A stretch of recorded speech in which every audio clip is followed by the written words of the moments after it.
Ne dit-on pas que les mêmes causes produisent toujours les mêmes effets? Soit, on ne peut pas continuer à faire la même chose et s'attendre à un résultat différent. Depuis bientôt 3 saisons, le championnat national patauge. Oui, puisqu'il n'y a pas de montée, enfin, il n'y a que des montées et pas de relégation. Avec 20 clubs, c'était poussif. Avec 26 clubs, c'était laborieux. Est-ce que ce ne sera pas clopin avec 30 clubs? Comment s'y prendre? Alors que la saison, en principe, le championnat, j'allais dire, devait déjà démarrer. Il n'y a que des jours qui passent comme ça.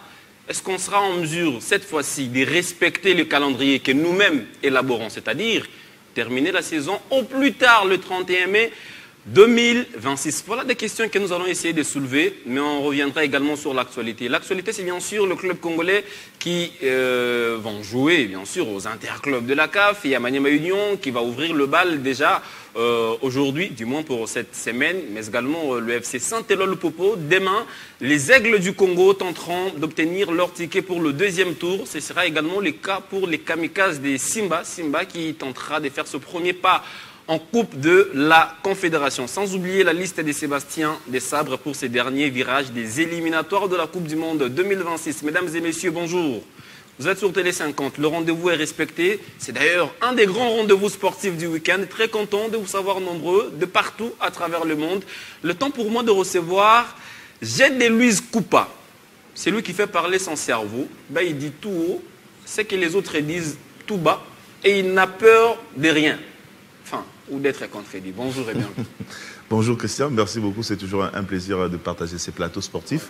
Et voilà, nous sommes là. Nous allons essayer en tout cas d'analyser tous les sujets évoqués ici. Ouais. Et c'est toujours bien puisqu'il y a des Congolais qui se posent des questions, qui ont besoin de réponses. Aujourd'hui même, avant de monter sur ce plateau, j'ai rencontré un monsieur qui me pose la question justement sur le championnat national. Il me dit que finalement au Congo, pour savoir qu'il y a football, il suffit juste d'attendre l'équipe nationale.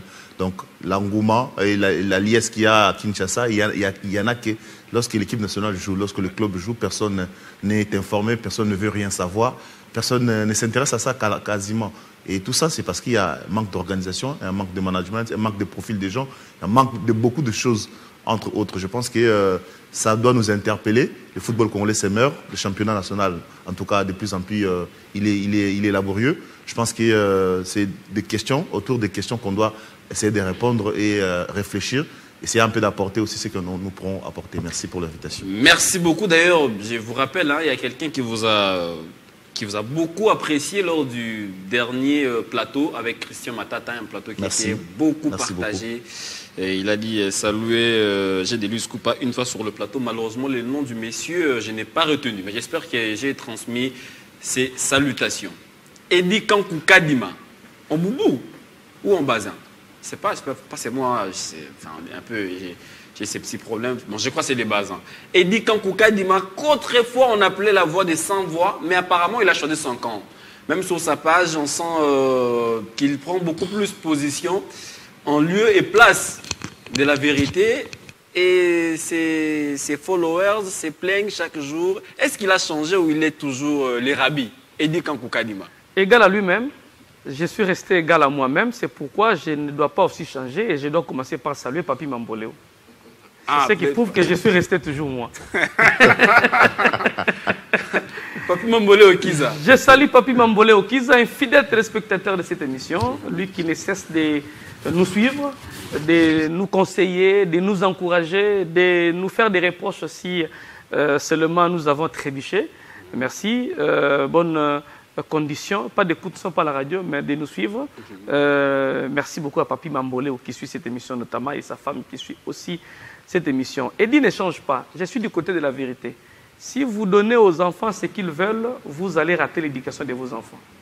Et je ne peux pas donner à mes abonnés ce qu'ils veulent, mais plutôt je dois donner la vérité. Moi, je ne discute pas avec la vérité. Ceux qui estiment que je suis dans les faux plus tard me donnent toujours raison. Parce que la vérité, pour moi, reste la vérité et je nécessaire de défendre la vérité.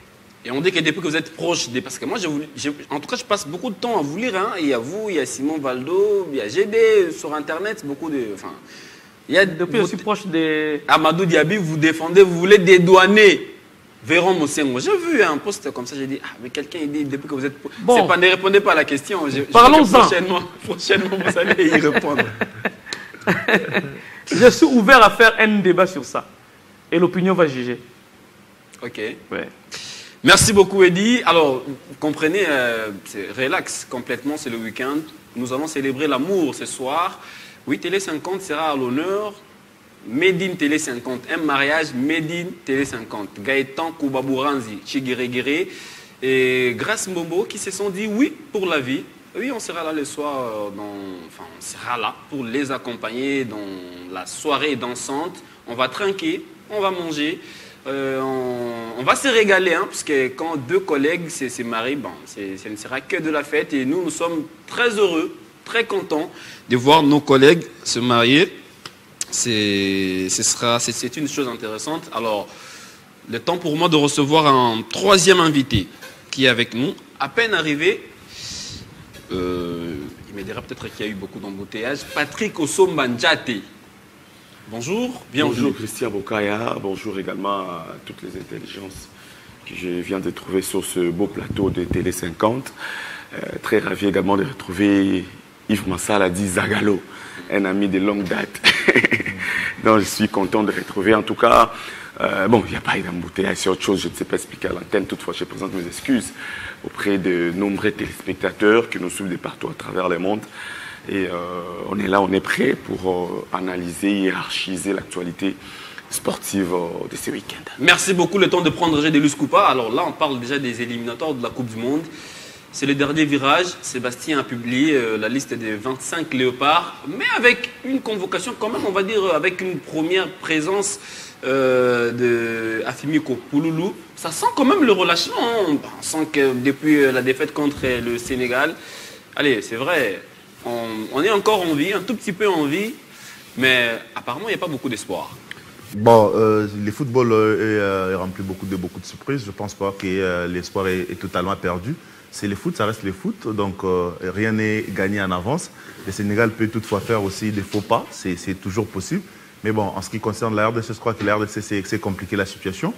Mais bon, tant que mathématiquement, nous sommes toujours en course, je crois qu'il faut toujours espérer, il faut jouer. La liste, j'ai vu la liste. Un peu, elle est équilibrée, à votre avis? Oui, toujours équilibrée, puisque Dessa travaille avec le même joueur depuis très longtemps, donc il n'y a quasiment pas de surprise. Même Afimiko Pouloulou, qui vient pour la première fois, était là déjà au mois de juin, lors du stage à Orléans en France. Donc il était déjà là, pour problème de blessure, il n'avait pas pu jouer. Donc il est venu apporter un peu, je dirais, un profil différent par rapport aux attaquants que nous avons. C'est un attaquant, un buteur aussi, c'est un gaucher déjà, qui sait aussi jouer dans la profondeur, comme Bakambu, mais qui sait souvent jouer balle au pied, qui est un peu habile, balle au pied par rapport à tous nos avancants. De lui, il est capable de jouer aussi comme un ailier, comme un numéro 10. Vraiment, techniquement, il est au point. Je pense que sa convocation ne sera pas qu'une figuration, puisqu'on a besoin de voir d'autres profils. On a besoin de voir aussi des joueurs qui puissent apporter de la profondeur. Après, je pense qu'il mérite, puisque déjà dans son club, Jagiellonien, en Pologne, il a marqué beaucoup de buts. D'ailleurs, la saison dernière, il a fini meilleur buteur de la Ligue Europa Conférence. Donc, c'est vrai qu'il y a quand même une polémique qui a tourné autour de la RDC et l'Angola parce qu'il a la double nationalité. Ouais. Il pouvait aussi jouer pour l'Angola, mais il a décidé de jouer pour la RDC. Bon, je lui souhaite la bienvenue. Il y a quand même l'absence de Simo Banza qui m'inquiète un peu pour l'avenir du joueur parce que les joueurs étaient là déjà depuis le mois de septembre, qu'il n'a pas joué quasiment. Il a fait le choix d'aller aux Émirats Arabes Unis. Il n'est plus convoqué, donc... Ça craint, mais bon... Est-ce qu'il doit déjà dire adieu à l'équipe nationale? Parce qu'il soit en forme ou pas, mais le fait déjà d'aller en Arabie Saoudite... C'est ce que j'ai dit, que ça craint, puisqu'il désabre sa manière de fonctionner. Il a un groupe, mais il y a des fois, si certains joueurs ne répondent pas, il le met quasiment à la porte. C'est devenu difficile pour le rappeler. Le capitaine de Gaël Kakuta, qui est en forme actuellement, mais qui joue en Turquie en Division D, qui n'est plus revenu en sélection depuis très longtemps, mais alors qu'il faisait partie de ces noyaux. Bon, je crois qu'il y a beaucoup de choses à dire autour de la gestion de l'équipe de Sébastien Desabre. Il y a certains joueurs qui, en tout cas à mon avis, je pense qu'ils semblent être priorisés en excès en tout cas, alors qu'ils se sentent dans leur confort, comme des gardiens par exemple. On a 3 gardiens qui ne jouent quasiment pas. Il y a Timothée Fayulu qui a à peine qui a rejoué, qui ne joue pas, mais ils sont dans leur confort, ils sont toujours appelés, ils savent qu'ils vont toujours être là. Ça, ce n'est pas bien. Il y a certains joueurs qui ne jouent quasiment pas dans leur club, mais qui sont toujours appelés, qui ont toujours la confiance, qui savent qu'ils vont jouer titulaire. Dylan, par exemple comme par exemple, Dylan Bantoumissika ne joue quasiment pas, mais il est toujours là. Arthur Maswaku qui venait certes de jouer, mais il a joué quelques minutes avec Sunderland. Ouais, mais la saison depuis le début, il ne joue quasiment pas trop. Bon, c'est vrai qu'il y a des joueurs qui sont comme ça, même Twanzebe ne joue pas beaucoup. Même Piquel, Piquel, il a repris un avec Espanyol de Barcelone, il commence à rejouer, il a joué, c'est beau. Mais avant la convocation...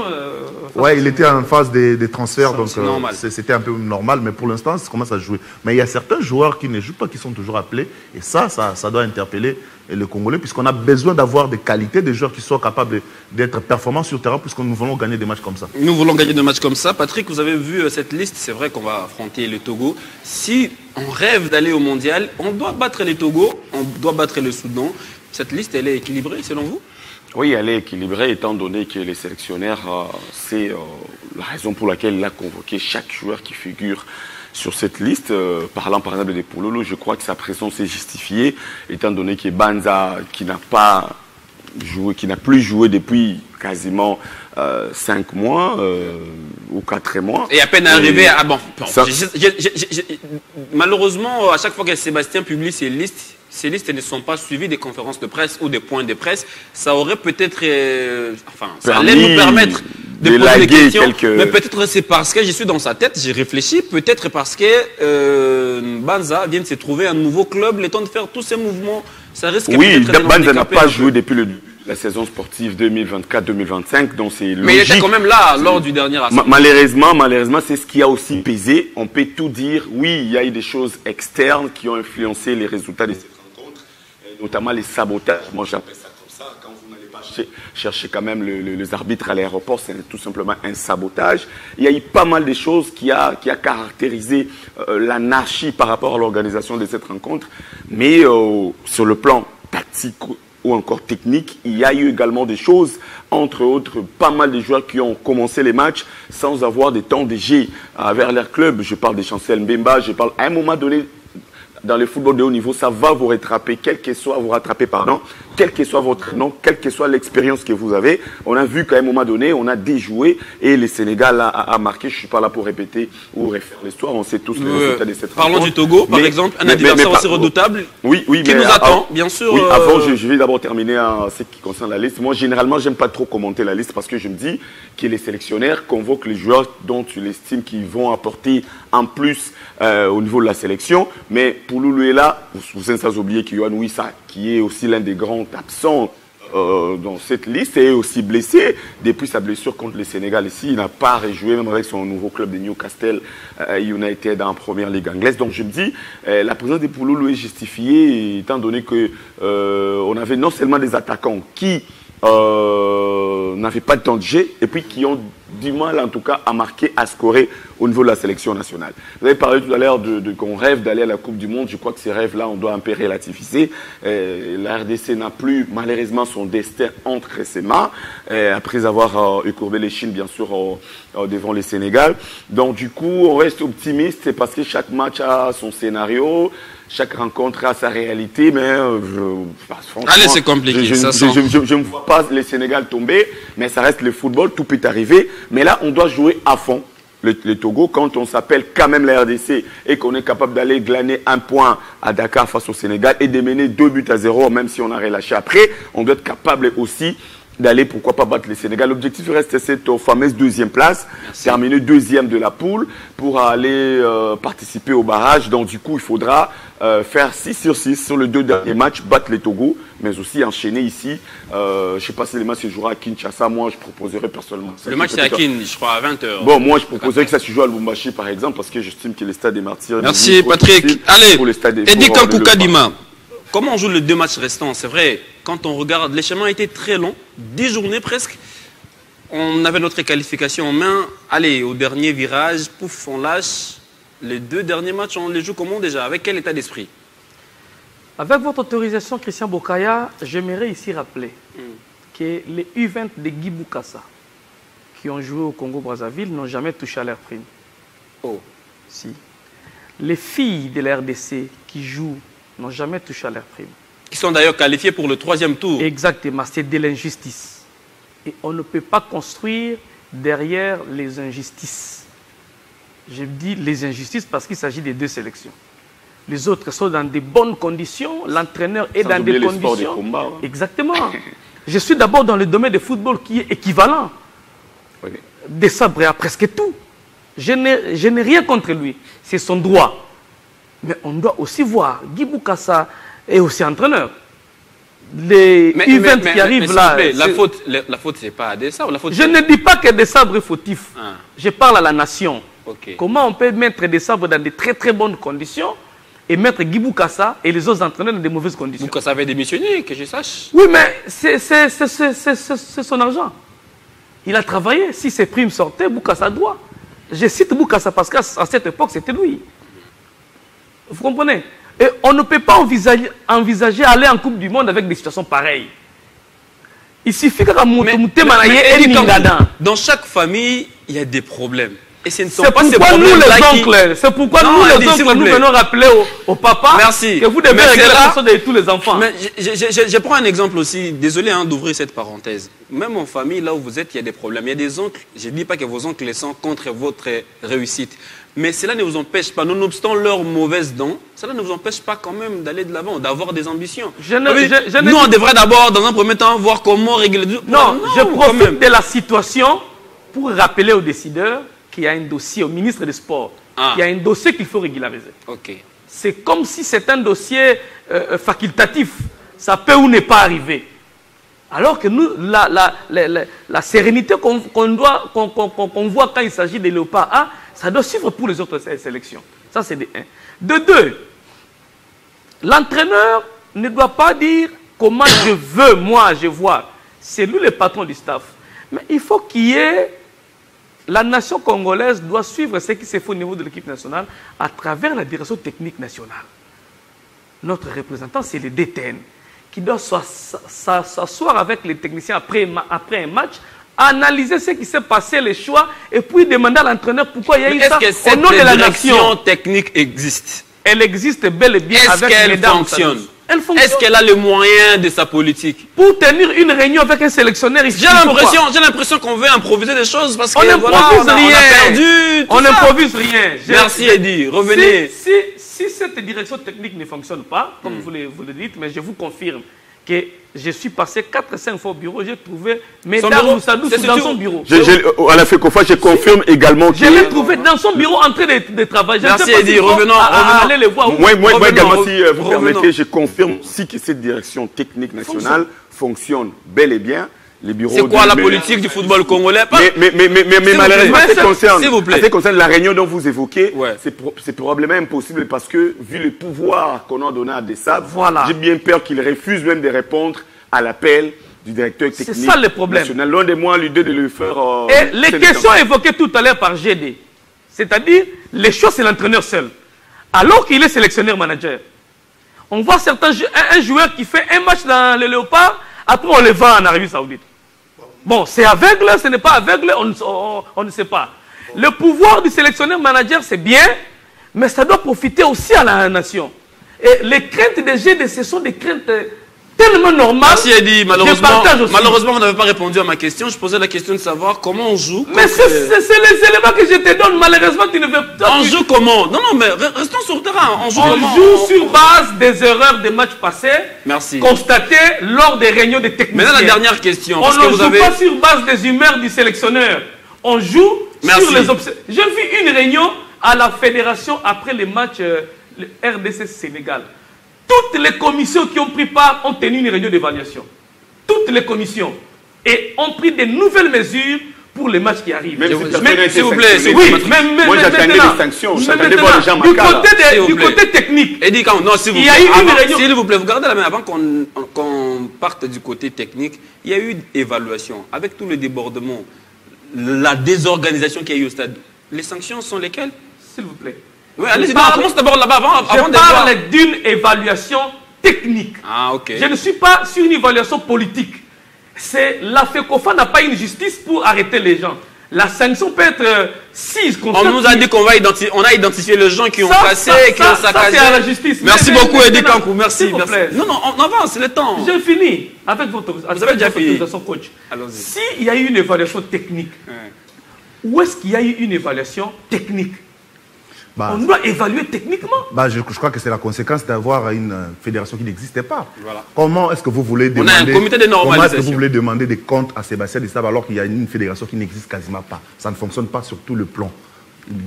Médard Lucilius dont vous parlez, le directeur technique national, est-ce qu'il est moderne? Est-ce qu'il suit des formations? Est-ce qu'il s'est mis à jour pour pouvoir... Non, lui n'a pas de problème. Attendez, j'en arrive. S'il vous plaît, il n'y a pas de question de moderne. Non, s'il vous plaît, vous avez parlé, ne parlez pas de Eddie. Laissez-moi finir.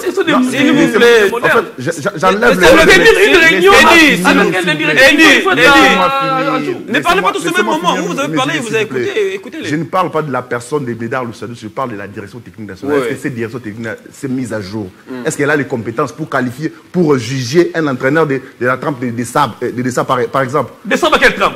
Non, mais il commence à se faire un nom. Desabre à quelle trempe? Il commence à se faire un nom. Moi, je ne défends pas Desabre. Là, c'est des ordres qui se passent autour. Non. Seulement que je vais seulement dire qu'il y a un problème d'organisation à la Merci. fédération. La fédération n'existait pas. Donc, du Merci, coup, Eddie. certains Merci, secteurs ne JD. peuvent pas fonctionner non plus. Merci. C'est pourquoi Desabre et Dieu là-bas, il fait tout Donc ce qu'il ça veut. s'arrête là. Ouais, ça s'arrête. Non, mais C'est pas la on ne peut thématique. pas condamner Desabre alors qu'on ne met pas de l'ordre. S'il vous plaît. Il faut qu'on commence par S'il mettre vous plaît. de l'ordre. S'il vous plaît. et J'ai l'impression. suivre de s'il peu vous Desabre. plaît. On peut tout dire à la télévision. Desabre fait tout ce J'ai qu'il compté veut. poser Mais une la fédération question. fait quoi? Merci, j'ai ça, vous avez dit. C'est ça, la J'ai compté question. poser une question à Eddie. Ce n'est pas la thématique du jour. Il y a des choses à dire sur la foot. Aujourd'hui, s'il faut évaluer le travail de Sébastien, est-ce qu'il faut... Qui les fera? Bon, c'est La ça le direction faire. technique nationale. Merci. Moi, je ne suis même pas là. La question que je vous pose très vite. On a perdu face au Sénégal. Oui. Patrick a essayé de rappeler les à côté du match. Mais est-ce qu'il faut jeter en pâture tout ce que Sébastien a fait? Non. Ou tout ce qu'il a posé comme jalon? Non, il ne faut pas jeter en pâture. Je suis de ceux qui pensent que Desabre a amené l'organisation qui n'existait pas dans l'équipe de Léopard. La discipline qui n'existait pas. Un joueur pouvait quitter son pays, là où il joue, il peut venir jouer. Mais ça, avec Desabre, ça ne passe pas. Nous avons vu dans la com de l'équipe nationale une discipline. Ça, c'est amené. Ça, ce sont les fruits à mettre dans l'actif de Desabre. Mais nous devons aussi critiquer. Maintenant, s'il faut bien jouer, Desabre doit revenir dans ces dispositifs. Il s'est embrouillé pour rien contre le Sénégal en mettant des joueurs très offensifs. Merci. Et ça a coûté cher à l'entraîneur. S'il revient dans ces dispositifs, et il va retrouver l'équipe togolaise. J'ai l'impression qu'on a du mal à avaler cette pilule amère. Cette défaite face au Sénégal, j'ai l'impression qu'on a un peu du mal à l'oublier. Une mauvaise impression. Allez, ça me rappelle un match qui avait traumatisé G. de Luis Coupa en 2017. Depuis lors, vous voyez, quand vous parlez tous au même moment, vous créez de l'entropie et c'est pas bien. Heureusement que je suis en blanc comme la neige, donc je suis doux ce matin. Allez, messieurs, on va parler des interclubs de la CAF. Dimanche, je vous donne le programme. Le 10 octobre, ce sera bien sûr à Lomé, au stade de Kégué, au Togo, bien sûr. Je crois que j'ai bien prononcé le nom de ces stades. À 14h GMT, les Léopards seront reçus par les éperviers. Puis les 14, ici à Kinshasa, à 20h. Au moins, la ville sera calme et chacun sera chez lui. Pour suivre ce match-là. Et il n'y aura pas... qui conforme... Mais est-ce que d'abord il y aura du monde? Ça c'est l'autre question. Merci beaucoup, monsieur. On va parler des interclubs de la CAF. Vous savez, le week-end est riche déjà pour nous. Maniema Union joue dans quelques heures contre Pamplemousse, le club mauricien. Allez, ce match-là, on s'est dit sur papier, Maniema Union part déjà favori ou attention, c'est Pamplemousse, c'est le champion mauricien. Et ça peut toujours surprendre à tout. Oui, ça peut surprendre puisque l'île Maurice est parmi des pays aujourd'hui émergents dans le football qui vient petit à petit. J'ai vu le projet de la fédération mauricienne de football. Ils ont construit leur modèle autour du modèle qui s'apparente avec le modèle de la Mauritanie. Ouais. Il y a eu un homme, il fut d'ailleurs sélectionneur ici chez nous, Patrick Sneveux, ouais, qui a porté ces projets-là et ensemble ils commencent déjà à bâtir. Nous, pendant que nous dormons, des petits pays, entre guillemets, travaillent. Si vous verrez... Non, on ne dort pas. Nous, on propose un championnat. On dort vraiment sérieusement. On réfléchit. Oui, nous, on n'a pas d'infrastructure. Après plusieurs années, on n'a rien comme projet jusque-là. On attend l'équipe nationale. Là-bas, il y a construction des centres de formation, il y a construction des centres techniques. Ça évolue. L'île Maurice, les petits îles Maurice. Aujourd'hui, Pamplemousse, c'est un petit club qui a été fondé en 2000, à peine, mais qui commence à performer. Les 3-4 dernières saisons, ils ont été réguliers aux compétitions interclubs. C'est vrai qu'ils ont joué les préliminaires. Voilà, ils n'ont jamais franchi la phase de groupe, mais c'est un club qui travaille avec le temps pour arriver à rivaliser. Actuellement, Maniema Union, c'est l'un des meilleurs clubs de notre pays. Malheureusement, le problème, c'est qu'on constate que les clubs congolais jouent actuellement, mais sans compétition en jambe. Il n'y a pas de championnat. Est-ce que ça inquiète? Oui, ça inquiète vraiment beaucoup, puisque les matchs amicaux n'ont rien à voir avec un match officiel. Ils ont juste certes des matchs amicaux, ils ont fait une meilleure préparation, certes, mais ce n'est toujours pas la même chose. Sur le plan mental, psychologique, l'enjeu, ça compte beaucoup. Je crois que Maniema Union peut faire mieux.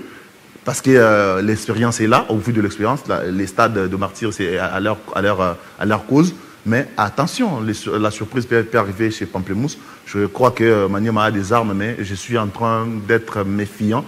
J'espère pour eux qu'ils vont se dire dans leur tête qu'ils doivent gagner des matchs. Ils ne doivent pas se mettre dans un état de confort, que voilà, on va jouer un petit club, on sera déjà qualifié.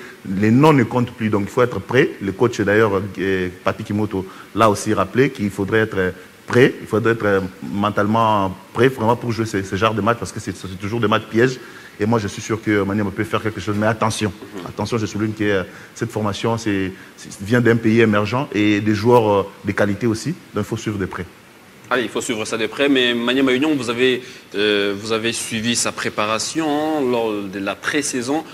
C'est vrai que lors du dernier match auquel vous avez assisté contre Dibouma, vous avez vu quand même pas mal de choses, pas mal de points positifs. Est-ce que ça rassure face à Pamplemousse? Oui, ça rassure face à cette formation de Pamplemousse, parce qu'il y a un point commun d'abord, l'inquiétude des GD qui est totalement fondée par rapport au championnat. Je tiens à nous informer aux gens qui nous suivent qui je ne sais pas si je dois dire heureusement pour Maniema Union, malheureusement pour eux, et aussi n'ont pas encore démarré avec le championnat. C'est-à-dire que Maniema Union va affronter quand même une équipe qui n'a pas aussi joué des matchs officiels, qui sera son tout premier match officiel, dis-moi, pour la saison sportive 2024-2025. Après, déjà, c'est un point positif. Et puis, par rapport à l'histoire, par rapport à la performance de la saison dernière de deux équipes, je crois que Maniema Union est nettement devant, favori. Hier, j'avais eu la chance d'assister à la traditionnelle conférence de presse de Colin Bell, qui est le coach de Pamplemousse aussi, qui a joué ici, je crois, en 2012 comme capitaine de l'île Maurice avec les Léopards de la RDC. Il était inquiet. Je lui ai posé la question de savoir s'il était content de croiser Maniema Union à cette étape de la compétition. Il a dit en tout cas il aurait voulu ou préféré croiser les équipes du Congo-Brazzaville par exemple, comme pour dire qu'ils savent que Maniema est devant. Après, chaque match a son scénario, comme j'aime bien le dire, a sa vérité, et ça se joue sur terrain.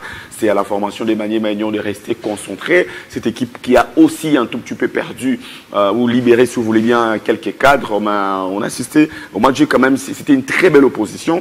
L'autre fois au stade, plutôt au centre courant Pova.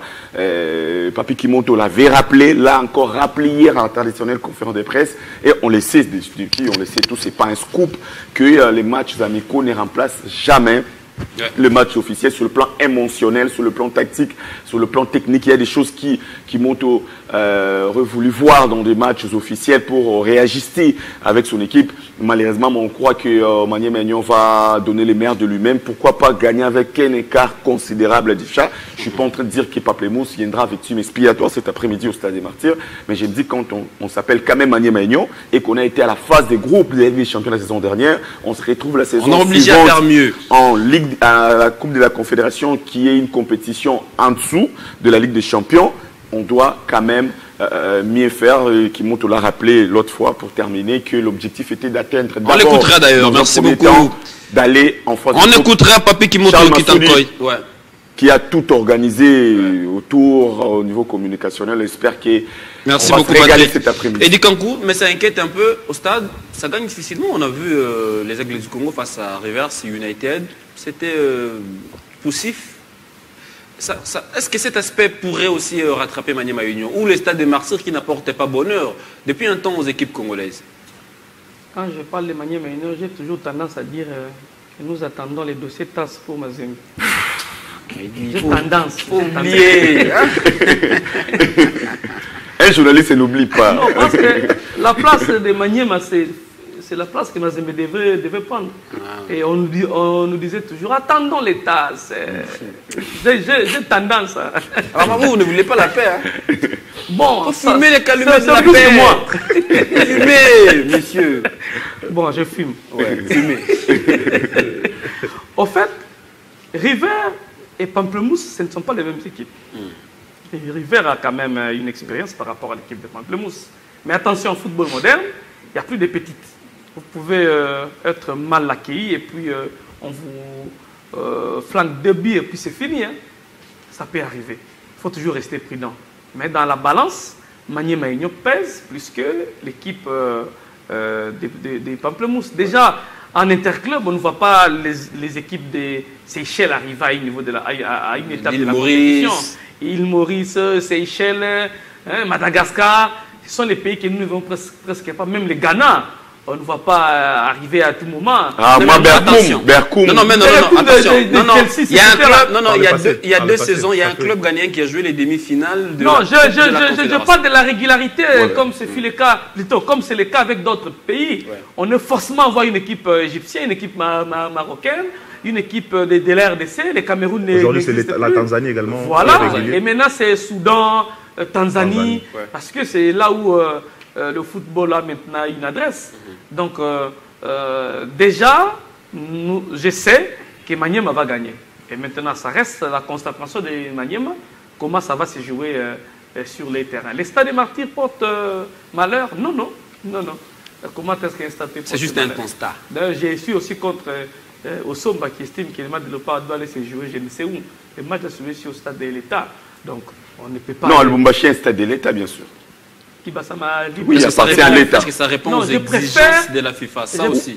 Oui, c'est pas oui. Non, pour les matchs FIFA, pour les matchs FIFA. Attention, pour les matchs FIFA, ah non, vérifier. Parce que les éliminatoires tout ça, ce sont les matchs FIFA. Attention. Et les matchs FIFA sont les matchs A. Si c'était nos histoires ici en Afrique, on pouvait aller jouer là-bas. Sinon, ce qui est sûr, je ne peux pas quand même préférer que les Léopards jouent dans un stade privé. Merci beaucoup, messieurs. Non, quand vous parlez des stades de l'État, je savais déjà. Merci Eddie. Avançons, on a beaucoup de choses à dire. Je voudrais qu'on écoute à présent le coach Papi Kimoto Kitankoy qui était confiant hier en conférence de presse d'avant-match, avant bien sûr d'aller affronter Pamplemousse de l'île Maurice. La mission reste la même.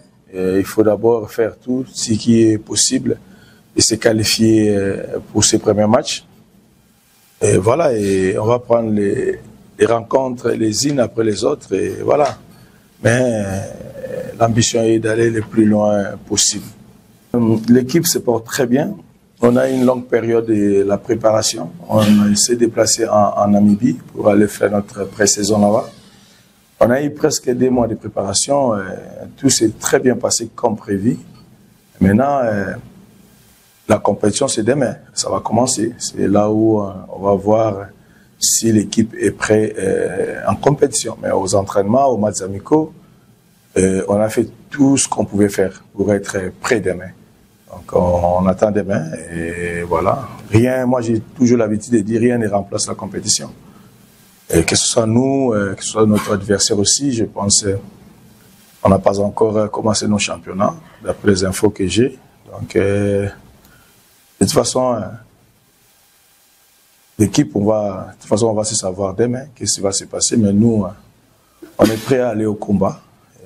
On a eu à visionner les images de l'adversaire, mais c'était la saison passée. Cette saison, voilà, on a quand même quelques idées. On s'est préparé en conséquence. On veut faire un bon match demain. On a libéré quelques cadres, ils sont partis. Et c'était notre politique. On ne veut pas garder les joueurs pendant un long moment dans le club. Mais le statut reste le même. Et les entraîneurs aussi sont là depuis un bon moment. Donc le travail, ça s'est fait en retrait, comme tu le viens de dire. Nous, on va se présenter à une équipe cohérente avec tout ce qu'on fait à l'entraînement. Et les nouveaux s'intègrent très bien. Et les cadres sont là. Donc on a perdu seulement, avec tous les départs qu'on a, et je ne cesse de le répéter, on a perdu seulement des cadres. Merci beaucoup, c'était la Papé Kimoto Kitankoy, coach de Maniema Union. Je rappelle que Maniema Union va affronter Pamplemousse de l'île Maurice à 15 h au stade de Marseille. Espérons que le stade de Marseille va apporter sourire ou bonheur à Maniema Union. Allez, on va parler d'un autre club qui va jouer, bien sûr, cette fois-là en Ligue des Champions. Hein. C'est bien sûr le Popo qui fera ce premier pas. Ce sera aujourd'hui face à El Merir du Soudan. Et ce sera bien sûr au stade Kibas à Malibar. Ce match, on s'est dit, quand on est régulier aux interclubs de la CAF, mais attention, El Merir aussi, c'est un des habitués. C'est vrai que depuis un temps, c'est Al Hilal qui essaye de mener la danse. Mais il a quand même, on va dire, l'ADN des interclubs de la CAF. Un match intéressant à suivre. Un match très intéressant, un match difficile pour les Lumpa. On ne doit pas avoir osé pour les dire parce qu'en face, vous l'avez rappelé, c'est une très belle équipe organisée. Et puis l'équipe de Lupopo, certes, elle est régulière depuis quelques temps au niveau des interclubs de la CAF, mais cette équipe a un nouvel entraîneur, à la personne de Guy Boukassa qui a ses nouvelles idées, qui a sa façon de voir le football, de comprendre le football. Il y a aussi quelques cadres qui sont partis, notamment les meilleurs buteurs de la saison dernière, Orso Mwaku, il y a Kazema, il y a aussi l'autre qui a rejoint les TP Mazembe, les gauchers, dont j'oublie les noms, je vais me rappeler. Bref, c'est quand même une équipe de Lupopo, certes, qui a réalisé une pré-saison avec la manière, mais ça sera pas facile. C'est maintenant à Lupopo de chercher à tout prix de l'emporter à domicile, ne serait-ce que sur un score étriqué avant d'aller chercher la qualification à l'extérieur, parce que les matchs sera difficile. J'espère aussi que Lupopo sera poussé par son 12e homme. Le public, j'ai vu depuis hier, avant-hier, il y a une mobilisation tous azimuts autour de cette formation de Lupopo, parce que nous, en tant qu'amateurs, analystes sportifs, journalistes, on espère en tout cas voir toutes nos équipes aller les plus loin possible parce que c'est le football congolais qui va gagner. Rappelez-vous, la saison dernière, on n'avait aucune équipe qui a franchi, n'est-ce pas, la phase de poule dans toutes les deux compétitions. Le Popo qui était éliminé prématurément par Domakis d'Angola, Domaki. J'ai bien prononcé les noms, c'est ça? Bravo Domaki. Ah, c'est ça, j'y arrive finalement, merci beaucoup. Donc, on espère que le Popo va franchir un palier cette saison, parce qu'on doit rappeler, c'est la Ligue des Champions, ce n'est plus la Coupe de la Confédération, c'est la compétition la plus haute en ce qui concerne le club sur le plan continental. Bonne chance, on ne loupe pas. J'espère que Guy Boukassa, qui a beaucoup à prouver avec cette formation, après avoir prouvé déjà avec le U20, va nous gratifier d'un bon jet, d'un spectacle à la hauteur. Pourquoi pas, mine de rien, l'arrivée d'une belle victoire aussi. Et c'est là c'est bien sûr Guy Boukassa qui sera le pro, parce qu'il remplace Magasuba, parti avec son adjoint Bertin Makou. Allez, il doit prouver, et ce sera bien sûr face à El Merir du Soudan. Oui, il doit prouver, sauf que le projet Lupopo fait un peu peur, puisque j'ai l'impression qu'il n'y a pas de la régularité dans l'organisation. À chaque fois, en fait, j'ai l'impression qu'ils mettent beaucoup de pression au staff technique rapidement pour des résultats, alors qu'un travail de fond devait être fait pour espérer gagner on dit quoi, à longue échelle. Ouais. Il y a Guy Boukassa qui est arrivé, mais avant lui, il y a Luc Mel qui est passé par là. Ouais. Il y a toujours l'éternel entraîneur adjoint. Makou qui a finalement quitté l'équipe. Qui est finalement mais il était le gardien du temple. Il y a eu Magasuba dans le même projet. Après chaque étape, vous sentez que Lupopo essaie un peu de recommencer chaque fois. Ils ont franchi les caps. Certes, ils jouent aujourd'hui la Ligue des Champions. Ça, c'est bien. Ça, vraiment, c'est un point positif. Mais lors des saisons précédentes, ils ont eu la chance, la possibilité d'aller un peu le plus loin possible en franchissant la phase de groupe, en jouant des matchs, en perdant des matchs dans les dernières minutes, en perdant vraiment de points. Et j'espère pour eux qu'ils vont tirer des leçons. Mais l'effectif a été aussi à déplorer, puisqu'il y a certains cadres, Patrick qui vient de parler, sont partis. Guy Boukassa est venu avec sa nouvelle structure. Il a recruté certains joueurs, dont Agé Bassiala. Ils ont fait à la préparation. Maintenant, sur le terrain, ça doit prouver. Nkoukou Malé qui sera là. Nkoukou Malé également, il y a des joueurs expérimentés. Sur ce point-là, il y a de l'expérience. Après, il faut gagner, il faut donner au public Lumpa quelque chose, parce que jusque-là, ils sont dans l'euphorie. Certes, ils sont revenus sur la scène, mais ils veulent du concret, quelque chose de meilleur. Et c'est quelque chose de meilleur, c'est pour l'objectif, en tout cas, c'est minimum jouer la phase de groupe de la Ligue des Champions et essayer en tout cas de franchir cette étape, puisque ça fait très longtemps. Ouais. Et je pense qu'ils ont des armes pour ça. Mais attention, en face, il y a El Merir et les clubs soudanais qui est très expérimenté également. Je pense que c'est d'ailleurs plus grande confrontation pour le club congolais. Ouais. La plus grande confrontation jusqu'ici, c'est le Popo El Merer. Donc, ils doivent prouver que le football congolais a envoyé un des représentants qui est sorti deuxième la saison dernière. Donc, ils doivent prouver qu'ils sont capables de battre cette formation. Le championnat soudanais n'est pas régulier non plus. Il y a de la guerre là-bas. Ouais. Ce n'est pas Al Hilal qui est allé à l'île Mauritanie pour jouer son championnat. El Merer essaie un peu de se reconstruire. Mais attention, le fait qu'ils soient revenus, ça veut dire qu'il y a un projet derrière. Le fait qu'ils soient revenus, c'est qu'il y a un projet derrière. Mais Eddy, vous allez combiner, vous allez parler de Lupopo en même temps des Aigles du Congo, parce que là on fait maintenant la course contre la montre. Lupopo joue, mais les Aigles aussi qui vont jouer demain. Et ce match-là pour les Aigles du Congo, ce sera une finale, puisque ça va passer ou ça va casser pour les Samouraïs? Je commence avec le Lumpa. Les Lumpa, ça craint doublement, surtout du côté de l'entraîneur. Guy Boukassa qui a fait des performances avec l'équipe de U20. Il est parti, il a laissé l'équipe, mais tout le monde a apprécié le travail fait par Boukassa. Partout où il est passé ces derniers temps, il a réussi.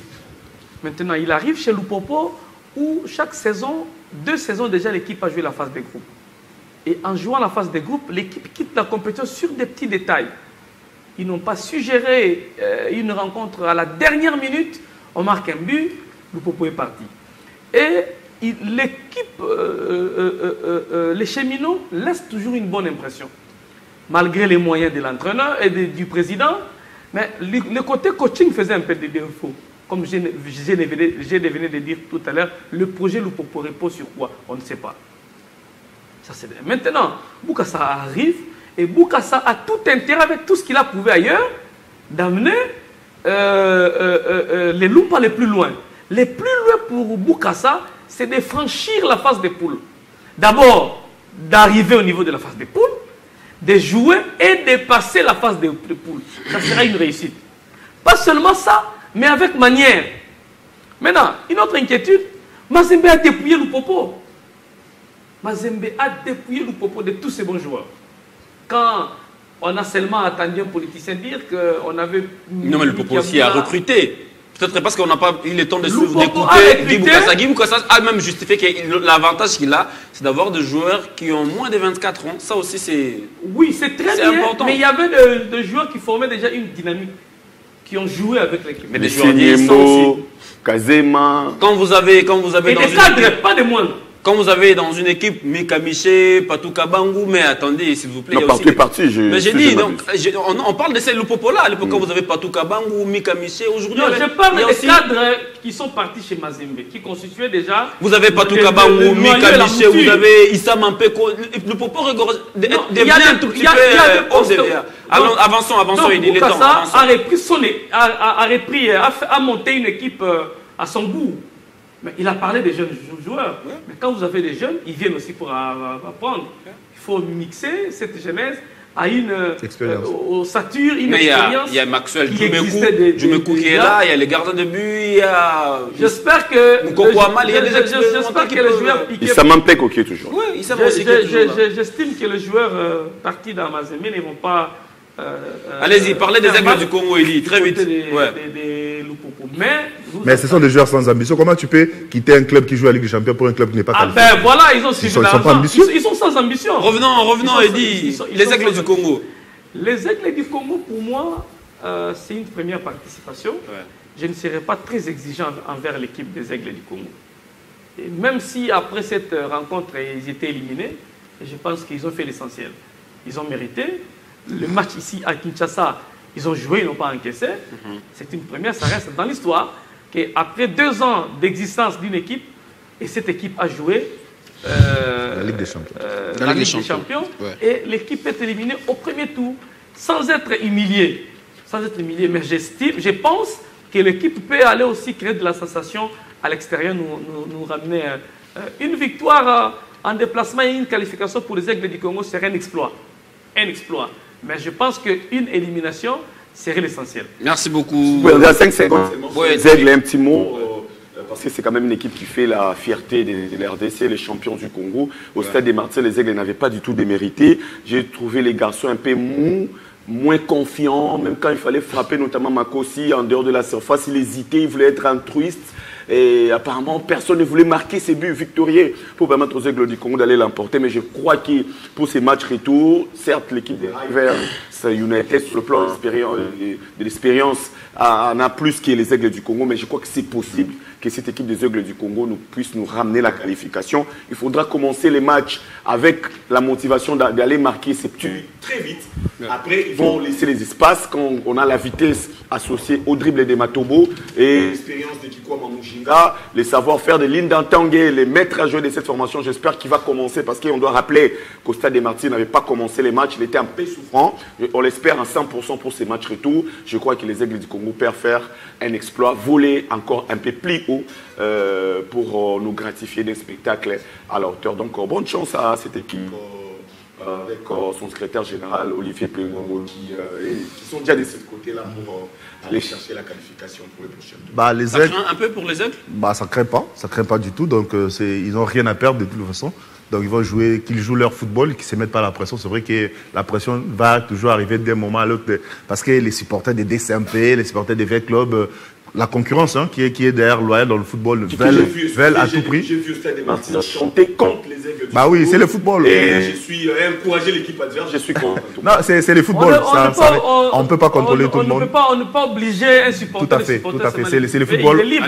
Il peut rester chez lui à la maison. S'il vous plaît, Patrick. Non, mais il a payé son billet pour encourager l'équipe adverse. Tu vas aller lui en vouloir pourquoi. C'est le football. Je pense qu'ils ne se mettent pas la pression. Ils n'ont rien à perdre. S'ils sont éliminés, on va comprendre. C'est une première expérience.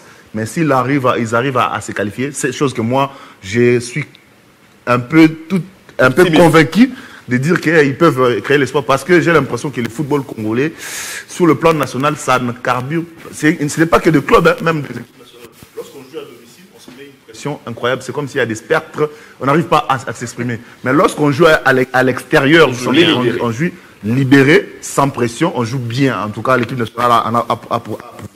J'espère aussi pour le ZEG, même si c'est sur un terrain hostile. Comment ils font Rivers? C'est pas un club de Lagos, c'est pas un club de la capitale, Abuja. Donc lorsque vous arrivez dans la capitale, ils vous prennent en bus, vous font marcher encore des kilomètres, comme si vous quittez Kinshasa jusqu'à Mwanda pour jouer un match de football. Un club de méchants, un club comme ça, un terrain hostile.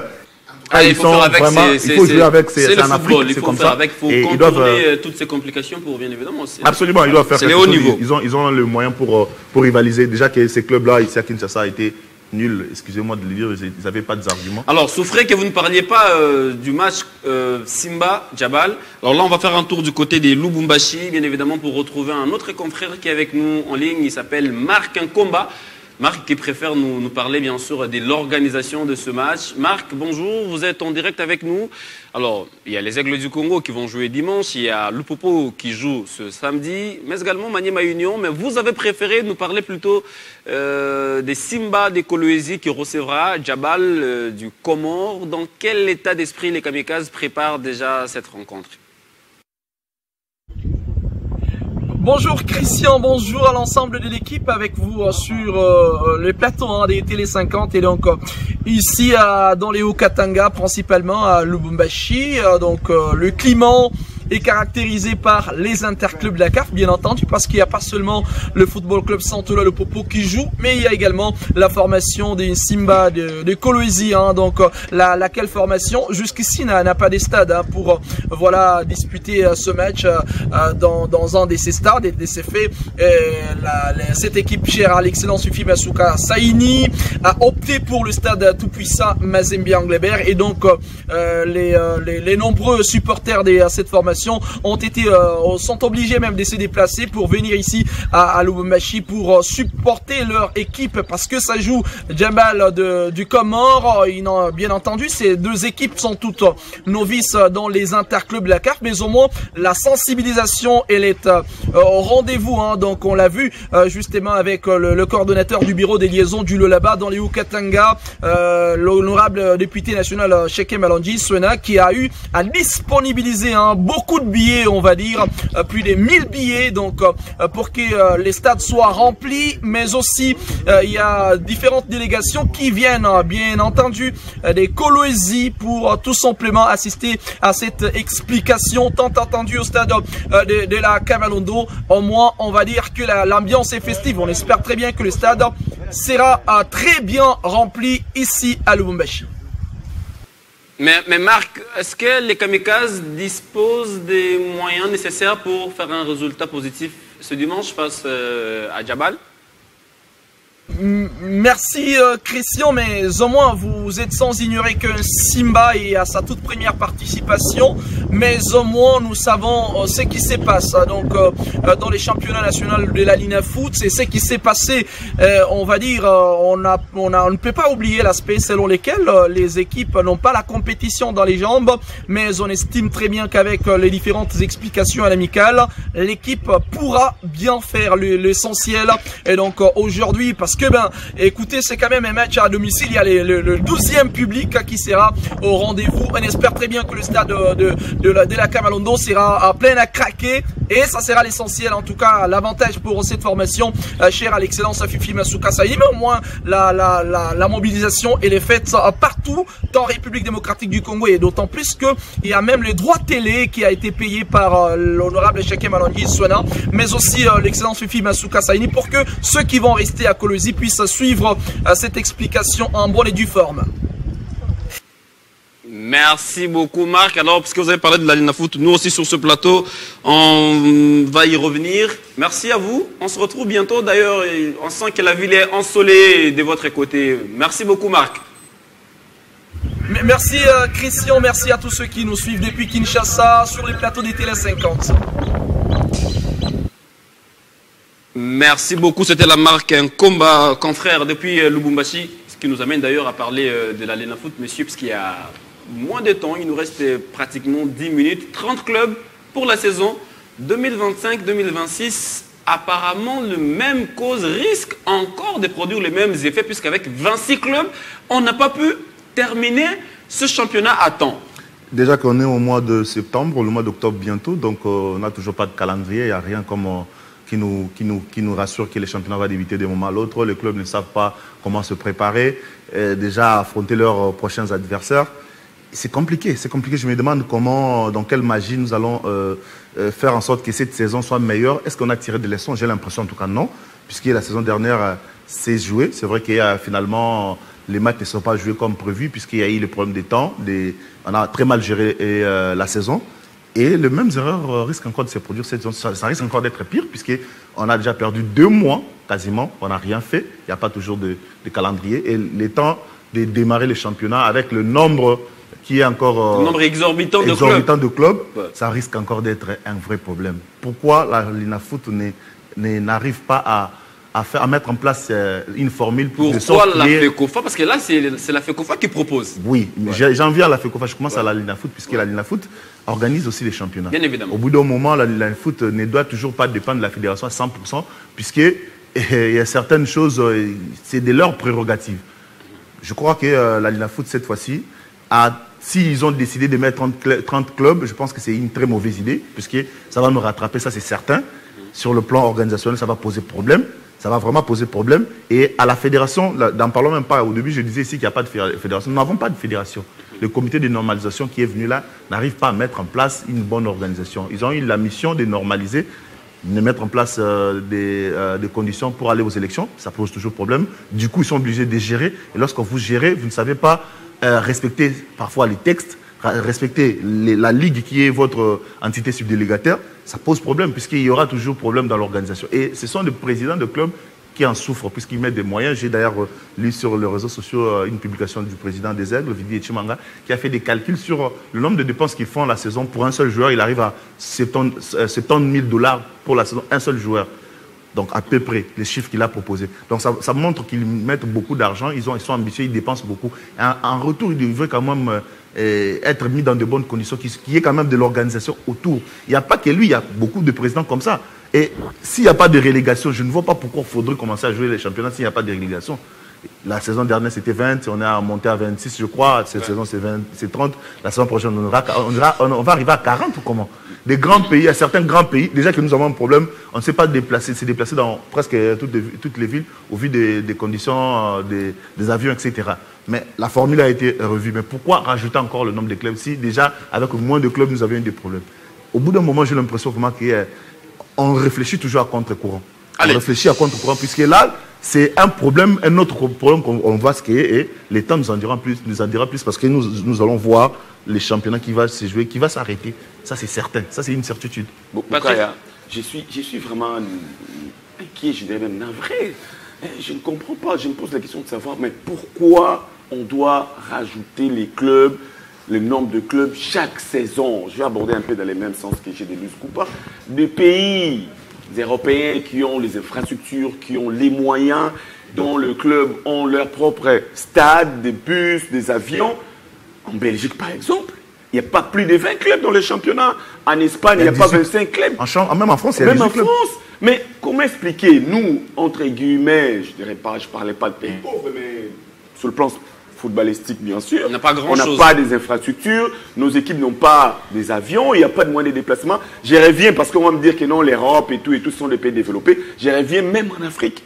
Les Maroc, qui a les infrastructures, je ne suis pas le pays qui a plus d'infrastructures sportives ici dans notre continent, il n'y a pas 20 clubs ou 25 clubs dans leur championnat. Chaque club a son stade. Mais c'est un nombre limité. C'est quoi la motivation chaque saison de rajouter le nombre de clubs? Qu'est-ce qui se cache derrière cette histoire? Je n'arrive toujours pas à comprendre. Si on est incapable, je pèse vraiment mes mots, je le dis sans avoir froid aux yeux, incapable d'organiser les championnats et de terminer ces championnats-là avec 18 clubs, avec 20 clubs, mais pourquoi on doit aller à 26?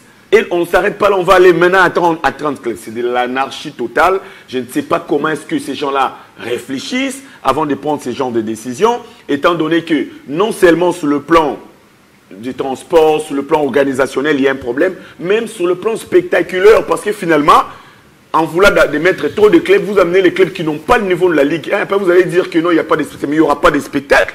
Vous ramassez les clubs un peu partout. Merci. Vous les amenez dans les championnats d'élite, dans les championnats nationaux, qui est censé avoir peut-être, selon moi, 16 clubs, 16 bons clubs qui ont un niveau respectable. Qui ont des moyens. Qui ont des moyens comme les... Je ne dis pas que tous les clubs doivent avoir des moyens des aides du Congo, mais bref, 16 clubs qui ont des moyens avec 2 groupes de 8 clubs et les autres peuvent jouer la Ligue 2. Merci beaucoup, Patrick. C'est vraiment une déception pour moi et je pense que les autorités politico-sportives vont intervenir, bien que c'est le football, c'est la politique, mais à un moment donné, parce que c'est l'État qui met les infrastructures à la disposition des organisateurs, vont arriver en tout cas à échanger, à trouver des solutions. J'ai vu, pour citer, excusez Boukaya, le président de la République des premiers sportifs du pays, Félix-Antoine Tshisekedi Tshilombo, échanger, avoir un échange fructueux avec le président de la FIFA. C'était hier à l'issue de la 80e Congrès des Nations Unies aux États-Unis, à New York, bien sûr. J'espère qu'ils ont parlé des bonnes choses qui vont aider notre football à progresser. Pourquoi pas, nous devons aller aux élections, parce que ces gens qui dirigent le football au niveau de la Linafoot, au niveau de la FECOFA, vu qu'ils ont des comptes à rendre à personne à part les gens de l'IOLO, ils s'en foutent. Merci beaucoup, Patrick. Ça, vous avez dit, la parole doit tourner. Nous sommes presque à la fin de l'émission. Eddie Kankoukadma, je voudrais écouter votre analyse par rapport à cette... bon, pas une nouvelle, parce qu'on devrait d'abord trouver une formule, mais il y a quand même des chiffres. De 2023, la saison 2023-2024, il y a eu 20 clubs. Et les championnats, enfin, c'était vraiment possible, clopin jusqu'à la fin. 2024 à 2025, il y en a eu 26. 2025-2026, il y en aura 30. La question que je vais poser maintenant est dans l'ajout de ces clubs ou de ces nombres de clubs, il n'y a jamais eu de relégation. Il n'y a qu'à démonter. Est-ce que quelque part, le football congolais n'est pas pris en otage? Est-ce qu'on ne fait pas des choses pour satisfaire les uns et les autres? Bon, à une situation exceptionnelle, des mesures exceptionnelles. J'aimerais garantir, je comprends, il est nostalgique du comité de normalisation passé avec Sambi, qui ne prenait pas de bonnes décisions. Nous avions tous sur ce plateau critiqué. Mais je rassure que je suis de près le fonctionnement du nouveau Conor. Ils sont en train de prendre des décisions, pas individuelles, collégiales, après avoir consulté aussi ce que nous appelons experts. Écoutez la difficulté. Le Conor passé vous laisse avec l'équipe de la Ligue 1 et de la Ligue 2 sans issue. On ne connaissait pas qui allait monter, qui allait descendre. Moukuna sait déjà qu'il est en Ligue 1, MKC sait déjà qu'il est en Ligue 1. C'est une situation trouvée. Il faut trouver une solution. Ça, c'est les 1. L'avantage, je ne suis pas pour le nombre de clubs, mais je suis pour la situation trouvée. La loi est l'esprit de la loi. Quand vous interprétez la loi, vous devez marier la loi aux réalités des terrains pour appliquer la loi. Et les réalités des terrains n'allaient jamais permettre au comité de normalisation de ne pas considérer MK et l'équipe des FC Renaissance parce qu'ils ont joué toute une saison. Les mauvaises décisions prises parce que et les passifs et les actifs. On hérite du passif et les comités de normalisation ne pouvaient que prendre dans une certaine mesure. Il était obligé de ramener le club à 30. En tout cas, pour ne sans pas pour autant peser les conséquences, c'est ce que vous dites. Les conséquences, si nous allons dans des conséquences, il n'y a aucun club qui a manqué les déplacements parce qu'il n'avait pas de moyens. Il y a beaucoup de clubs qui n'ont pas. Je vous rappelle juste, pour la saison dernière, est-ce que vous vous rendez compte que lorsqu'il n'y a pas relégation, il y a un problème de complaisance des clubs? Il y a pas de relégation. Il y a des montées, descendre. S'il y a des montées, il doit y avoir obligatoirement de la relégation. C'est quel championnat? Je vous pose une autre question. C'est quel championnat au monde où il y a des montées? Il n'y a pas de relégation. Vous jouez quoi? S'il vous plaît, c'est quoi l'enjeu? vous ne comprenez pas l'émission. Calmez-vous. Non, mais parce que ça commence à énerver finalement. Je suis tout à fait d'accord avec vous, ouais. Mais évitons les émotions. Non, c'est une situation que le Conor a héritée. Maintenant, la bonne nouvelle, si vous voyez la lettre du Conor adressée à la Linafoot, le Conor demande à la Linafoot de publier les règlements. On précise déjà qu'il y aura 4 équipes qui seront de chaque groupe qualifiées pour le play-off. C'est connu, c'était comme ça la saison dernière. Voilà. Il n'y a pas des addendums où on vous dit, jouez d'abord, quand on va arriver à une certaine phase, il y aura l'addendum de la fédération qui sera taillé à la ceinture du client. Non, ça c'est déjà un avantage. Maintenant, ce qui reste, la recommandation, parce que moi je comprends la difficulté que le Conor actuel a trouvé sur la table. Parce que c'était difficile. Ou en première mi-temps, vous jouez un match officiel, en seconde mi-temps, ça devient un match amical. C'est quoi la formule de la prochaine? Je ne suis pas d'accord avec Eddy. Comment vous pouvez défendre un Terminé, Eddy. L'émission est terminée. Non, mais terminé. Je n'étais pas d'accord avec vous. L'émission est terminée, s'il vous plaît. L'émission est terminée. Maintenant, 10 secondes. À la Linafoot de nous donner un règlement qui est clair. Parce que le règlement de la saison passée était ambigu. Les 4 équipes qualifiées au play-off d'office restent. Et quelle est la formule de la relégation? Parce que les années passées, il n'y avait pas de montée, il n'y avait pas de descente. Je suis tout à fait d'accord avec nous. Nous avions tous critiqué la gestion de ces gens-là. Maintenant, il y a une nouvelle équipe qui est là, qui a obligé la Linafoot avant les débuts de la compétition. Merci. L'émission est terminée. Moi, je plaide 30 secondes. Je vous ai retiré la parole. Je lui demande 30 secondes dans son temps d'antenne. 30 secondes. Patrick, s'il vous plaît, on se calme. Quand Bokaya prend la parole, tout le monde doit se taire. Dieu le Père. Ouais. Eddy, quand vous terminez l'émission. Tu es un blanc. Oui. Je plaide maintenant. Pour qu'au niveau de la Linafoot. En 10 secondes, s'il vous plaît. Oui, au niveau de la Linafoot, qu'on soit clair en termes de règlement. Que ce soit un règlement qui est donné au club au début, avant les débuts de la compétition. Maintenant, vous me mettez toujours de l'eau dans la bouche. Là, vous voulez ramener la balle du côté de la Linafoot, comme quoi si... Pour épargner la Fédé. S'il vous plaît. Bon, vous avez voulu que le Conor puisse donner le règlement de la compétition. Non, je veux que le Conor, autant... Le Conor estime qu'il y a des clubs qui doivent monter, autant le Conor doit obligatoirement reléguer d'autres équipes. Comment le Conor de le faire? Le Conor n'est pas là, c'est Patrick, ça vous avez parler des équipes qui doivent monter. Mais il doit aussi reléguer la saison passée, c'était quoi la formule de la montée et relégation? C'est ça même la beauté de l'émission, monsieur. Mais c'est pourquoi on a demandé à l'organisateur du championnat de publier les règlements. Dans les règlements... Mais pendant ce temps, ils ont déjà demandé à certains clubs de monter. C'est une situation héritée. Le Conor a pris des décisions sur base de la situation trouvée. Maintenant, le Conor oblige à la Linafoot de publier le règlement avant les débuts pour que les parties soient fixées du règle de jeu. Je vais corriger les choses que j'ai parlé, si je ne vais pas laisser les téléspectateurs comme ça, s'il vous plaît. L'émission est dans un match de football. S'il vous plaît, Patrick, il faut respecter les règles. Ça n'a pas de rapport avec notre sujet. J'ai parlé tout à l'heure à l'issue de la 80e congrès, c'est plutôt assemblée générale, excusez-moi, que le président ait échangé avec le président de la FIFA, Gianni Infantino. Je tenais quand même à corriger cela, sinon nos téléspectateurs allaient rester avec ça. Mais il faut aussi aider les Congolais. Le Conor qui a pris des décisions courageuses sur Merci Eddie. Merci Eddie. Il doit reléguer les Merci Eddie. Il doit. Patrick Eddie, vous risquez. S'il vous plaît, Patrick. Patrick Eddie, quand je fais ça, l'émission est terminée, s'il vous plaît. Même à la fin d'un match de football, les joueurs recoupent aussi des cartons. À la fin du match. Les temps additionnels, ce n'est pas moi, c'est la régie, mais vous, comme vous êtes doux ce matin, c'est 3 secondes. Je pense que la logique que défend Eddie Kanko est tout à fait biaisée, puisque j'estime que le Conor qui est là n'est pas différent du Conor qui est passé. C'est vrai que les têtes ont changé, c'est vrai qu'ils viennent avec leur politique, mais c'est toujours dans la continuité de la FIFA. La FIFA qui avait nommé des Sambi et autres, c'est la même FIFA qui vient de nommer les autres avec la même mission, avec le même... Merci. Maintenant là, je ne comprends pas que ces Conor puissent prendre des décisions qui sont... Merci. Qui partent de manière très latérale. Merci. On ne peut pas prendre certains clubs. C'était quoi la formule? Merci beaucoup GD, merci beaucoup Eddie, merci Patrick, l'émission est terminée. S'il vous plaît, l'émission est terminée. S'il vous plaît Eddie, GD, je vous ai accordé le temps additionnel. Le match est terminé. Le match est terminé. Eddie, GD, s'il vous plaît, vous êtes des habitués, respectez les règles de l'émission. On ne parle pas au même moment que le présentateur, encore au moins après lui. L'émission est terminée. La beauté de cette émission, c'est aussi ça. Ça veut dire quand il y a encore des idées, il y a des choses à dire, mais le temps fait défaut. C'est ça, on était débordé. Liste des pas, interclub de la CAF. 30 clubs encore, bon, on ne sait pas trop. S'il y aura play-off, s'il y aura play-down, du moins qu'elle en tire des leçons des erreurs du passé. C'est important. Si on ne tire pas des leçons, on reviendra encore ici. Et je vois d'ailleurs le pauvre Bosco Mouou, comment est-ce qu'on va... Qui a été reconduit. Hein. Bon, qui a été reconduit. Merci beaucoup, messieurs. Merci beaucoup, mesdames.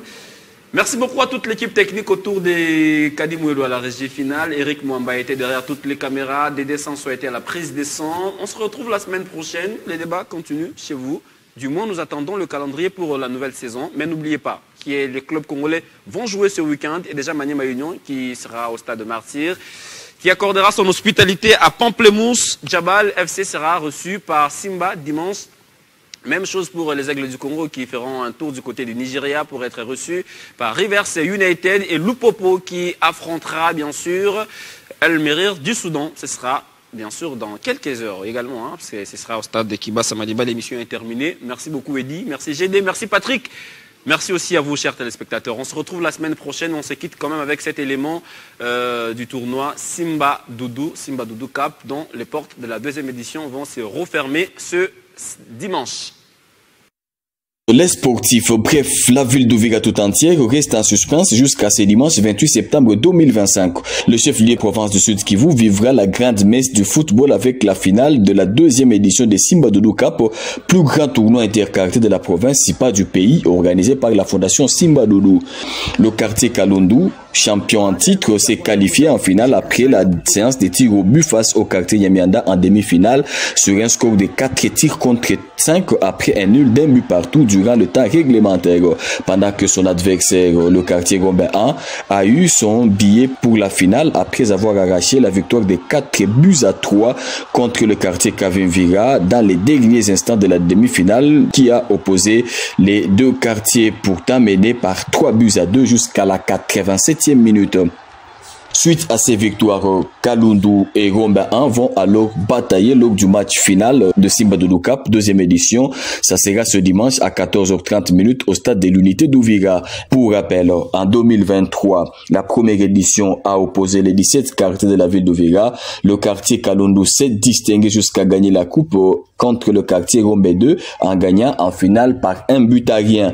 Une finale qui est restée dans la tête des Uvirois car le coup d'envoi de la finale et aussi la coupe ont été donnés par la star, la légende et le meilleur buteur de l'histoire du football congolais, Trésor Mpoutumabi, et accompagné du président fondateur de la fondation Simba Doudou, monsieur Simba Doudou Fiston.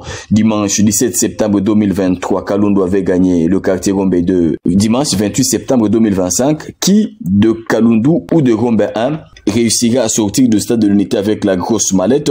La question restait posée, mais il y a un indice. Les deux quartiers, Kalundu et Gombe 1, s'étaient déjà rencontrés lors du match d'ouverture du dit tournoi. Le score était d'un but partout.